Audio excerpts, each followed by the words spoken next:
शैतानिर्रजीम बिस्मिल्लाहिर्रहमानिर्रहीम अल्लाहुम्मा सल्लि अला मुहम्मद व आले मुहम्मद। मोमिनीन कराम, एक सवाल जो कसरत से पूछा जाता है कि जो आपने कहा कि गुस्ल करेंगे मर्द व खातून, उसके बाद वज़ू की ज़रूरत नहीं है, क्या ख़वातीन के लिए भी यही हुक्म है? ये सवाल किया जाता है।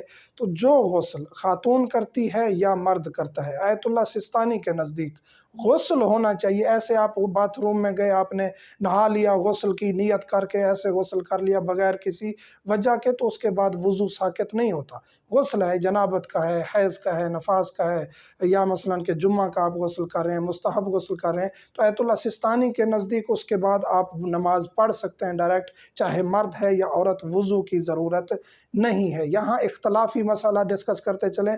आयतुल्लाह ख़ामनाई और दीगर अक्सर मराजिउज़्ज़ाम के नज़दीक फ़कत गुस्ल जनाबत या वाजिब गुस्ल जो हैं, उनके बाद आप पर वज़ू साक़ित होता है। मुस्तहब गुस्ल के लिए आप अगर करते हैं तो फिर आप नमाज के लिए हतमन वज़ू करेंगे। ये हम बता चुके हैं। तो आयतुल्लाह सिस्तानी के नज़दीक फ़कत इजाज़त है कि आप हर वाजिब गुस्ल और मुस्तहब गुस्ल के बाद अगर आप नमाज पढ़ना चाहते हैं या आपका कोई इबादत का इरादा है जिसमें वज़ू ज़रूरी था, आप ये गुस्ल कर चुके हैं, तो आप इसके बाद डायरेक्ट इबादत कर सकते हैं, वज़ू की ज़रूरत नहीं है। गुस्ल जुम्मा किया आपने, उसके बाद आप डायरेक्ट नमाज जुम्मा या ज़ुहरैन पढ़ सकते हैं। ख़वातीन गुस्ल जुम्मा करती हैं घर पे, और बहुत ज़्यादा ताकीद की गई है गुस्ल जुम्मा की, हत्ता के बाद रिवायात इसको वाजिब कहती हैं और इसके फ़वाइद भी काफ़ी ज़िक्र किए गए हैं, जिस्मानी भी रूहानी भी। तो गुस्ल जुम्मा तर्क नहीं करना चाहिए। गुस्ल जुम्मा का वक्त भी वसी है, वो एक अलहदा टॉपिक इंशाअल्लाह हम ज़िक्र करेंगे कि गुस्ल जुम्मा का वक्त कितना वसी है, अदा और क़ज़ा में